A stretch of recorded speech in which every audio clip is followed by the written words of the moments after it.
Good evening, everybody.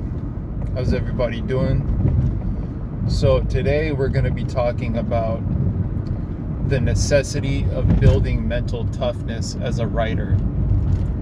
So what brought this particular topic about is I was listening to either a podcast on Indie Film Hustle or an interview on Film Courage with script doctor John Truby.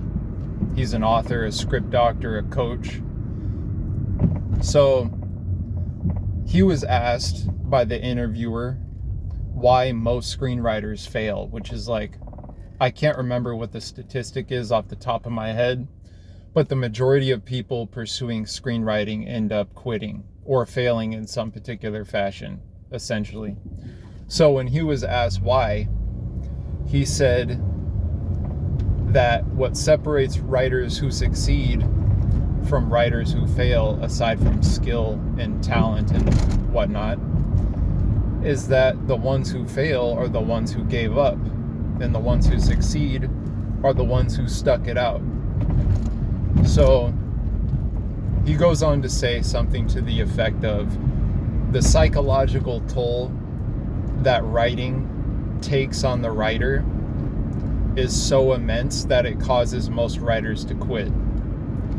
Now, the psychological toll meaning the endless rejection, which is par for the course, the isolation, the financial instability, the lack of certainty that comes with screenwriting, like not knowing if you're going to succeed. And even if you succeed, not knowing whether or not you're going to be great, whether you're going to be remembered, or you're just going to be another anonymous writer who very few people know about. And suffice to say that I think a lot of people pursuing career in screenwriting, and I include myself in this category, want to achieve excellence at this craft. They want to make their mark on the landscape. So the toll that writing, the craft, and everything else that comes with it, the business, the rejection, the years and years and years it takes to get good at your craft, a craft that one can never necessarily master because you're technically learning every script. No matter how good you get at it, even the professionals are learning to a certain degree, and nothing is necessarily guaranteed. Like, there's great screenwriters who have flops, or if you write something, maybe there's miscasting or something goes wrong that's completely out of your control and the project falls flat. Like, there's a myriad of things that could happen in this game of screenwriting. Now, me personally, I started writing when I was about 18, but I would say my career or pursuit of this career began when I was about 20 years old, when I enrolled in Los Angeles Film School, which is located on Sunset Boulevard. Now, I'm 32 years old now, so I suppose you could say I've been going at it for about 12 years. Me and my writing partner, we became writing partners in 2017 when we partnered up to work on a feature film together. And we've been writing partners ever since, and we've only gotten better at our craft, structure, character development, everything that comes with it. But I say that to say, I completely understand when he says that most writers quit because of the psychological toll that it takes. So I want to talk about the necessity of building mental toughness as a writer, and also ways and methods in which a writer can build mental toughness. So one way is to take the David Goggins approach. Now, the David Goggins approach, or for those who don't know who David Goggins is, he's a former Navy SEAL, an author. He's appeared on multiple podcasts. I think the one he's most known for is probably Joe Rogan's. And he talks about his childhood experiences. He talks about his experiences in the Navy SEALs. And he speaks about voluntary suffering essentially, is willingly subjecting yourself to difficult tasks, to doing difficult things. Now, this could be reading a very difficult book for lengthy periods of time. This could be going to the gym. This could be running. This could be just doing shit that you hate doing, but is beneficial for you in the long run. And if you continuously put this into practice, this will help build mental toughness, because you know what it's like to show up every day and do something you don't want to do. And also all of the involuntary suffering that you are subjected to in life, learn to take that as a blessing in the sense that it is building calluses on your mind, which is how David Goggins puts it. Like, all the suffering he went through, from like being 300 pounds to losing weight to joining the Navy SEALs to multiple setbacks and obstacles, beating the world pull-up record, running multiple marathons. He did so much shit that is just so difficult and so tough. Like, he talks about being uncommon amongst uncommon men. And there's a physical element to that, but it all starts with being mentally tough. So willingly subjecting yourself to things that are extremely difficult, voluntary suffering, that's one way to do it. So another way to build mental toughness is, now when it comes to writing while you are collaborating a lot, you know, whether if you're a television writer, you are in a writer's room. If you are part of the actual filmmaking process, obviously that is a team effort. There's no way around that. But when it comes to building mental toughness as a writer specifically, is force yourself every single day to sit down and write for as long as you possibly can. Even if it's shitty, just do your best. Don't overthink it, but sit down and write for as long as you possibly can. If you only can do 15 minutes before you lose concentration, that's fine. But do your best to try to up your game every time you sit down to write. Go from 15 minutes to 20, to 30, to an hour, as much as you possibly can. Set a timer if you absolutely have to. But the idea is to get comfortable being alone and being isolated. That's very, very, very important, because isolation is par for the course when being a writer. There's no way around it. You have to learn to get comfortable with being alone for long periods of time, being alone with your thoughts, and not listening to music, not listening to a podcast, although I'm like addicted to podcasts. But you have to sit there in silence and just focus on the task. It's only you and the task. It's like you're in a sparring session if you're a boxer, or you're in an actual fight if you're a boxer. It's just you and the opponent. You and the opponent being the blank page. It's just you and the task.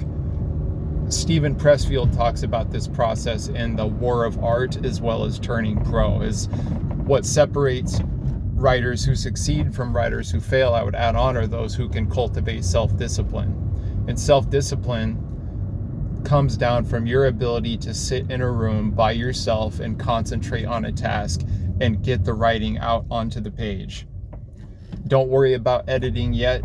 Just get in that room, sit down in front of your laptop, in front of a notebook. I work better with a notebook on my first draft. I always write it out on paper. That's how the thoughts start flowing for me. But anyway, just get in there, you and the blank page. The blank page is the opponent, and every punch you throw are words that you put onto that page. That's the way you got to look at it. You got to look at yourself as a fighter, as a warrior. So another thing I would like to add on to that, there was something else pertaining to that too that I wanted to speak about, but I can't remember what it was. Anyway, so another thing related to this is rejection. Rejection is a huge part of the writer's life, because first of all, it takes years to get good at your craft. And even when you do, you may have a banger script, right? Like, that shit might be fucking a banger, like a great pilot, a great feature, a great half-hour dramedy, whatever the case may be, right? But it may not be suited for a particular company or a particular producer or a particular actor. Maybe they're just not fucking with it, you know? Maybe they don't like it for whatever reason. It doesn't necessarily speak to your inability to tell a good story. It speaks to their inability to connect with it on some deeper level. Even if there are universal themes in it, not everybody relates to everything, you know? Like, there's some stories that are really good that I just don't like or relate to, but I can objectively see that they're really great pieces of art. So if I was on the flip side, like, I wouldn't it wouldn't be anything personal. I just wouldn't want to spend years of my life investing in a project that I don't necessarily connect with. So some people just won't connect with your story. So long story short, get good at dealing with rejection. Getting out into the world and being rejected will do wonders for you. Like, there's no class that can teach you this. There's no book you can read. There's no podcast you can listen to. There's no YouTube videos you can watch. There's no blog posts that you can read that will teach you how to get good at rejection. You simply have to work on your craft, get out into the world, and get rejected multiple times. And it builds those calluses on the mind. That's something I want you to think about, and I want you to keep in the back of your mind, is it builds calluses on the mind. Real quick, what I was going to say earlier that I had forgotten about was staring down the blank page reminds me of a quote from who I cannot remember, but I first heard it in the series Boardwalk Empire, but it's a famous quote by a philosopher or an author, writer, somebody. I'll figure it out later, but the quote is, "All of a man's problems stem from his inability to sit in a room."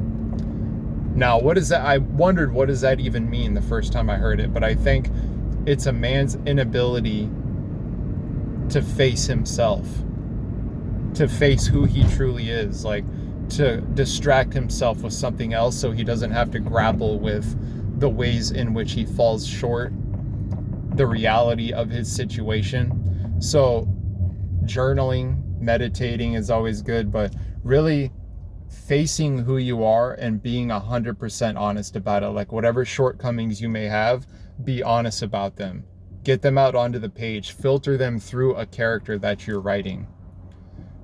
Be 100% honest about all of your flaws, all of your psychological weaknesses, because that's what writing is all about. Every character usually has a psychological as well as a moral weakness that they need to overcome. Or in tragic stories and crime dramas, a lot of the times they don't overcome it, which that's cool too, but they grapple with it regardless. They try to overcome it, or they overcome it. So you as a person, you need to figure out what your psychological and moral weaknesses are, and you need to grapple with them. That's important. So we'll talk more about this later. I think I'm going to do a part 2 to this video because it's such a complex topic and I got to get back to work right now, but that's what I wanted to speak about.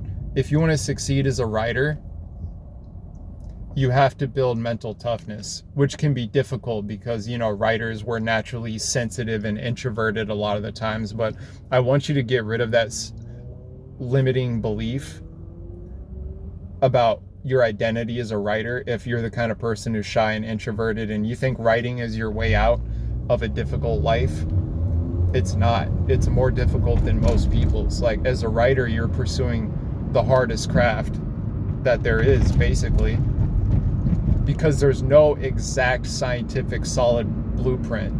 Setting structure aside, which is necessary, there's no exact scientific solid blueprint to succeed in this career. It's not like you go to med school, then you get your degree and you become a doctor. No, this is different. You are in the land of the unknown. Every script you write, whether it succeeds or fails, is entirely based on the merit of that script, not on the merit of you as a writer. So just keep that in mind as a writer, okay? Building mental toughness is absolutely key. Subject yourself to voluntary suffering. Look at yourself as a fighter who is training, and every time you get in that room and you put words on the blank page, it's like a sparring session. Just keep doing that. So, and face who you are. Face the uncomfortable reality and truth about what kind of person you are and all the ways in which you are weak. and try to overcome them, just like a character would. So I'm going to leave it at that. I hope you guys have a great weekend. We'll talk next time. All right, peace.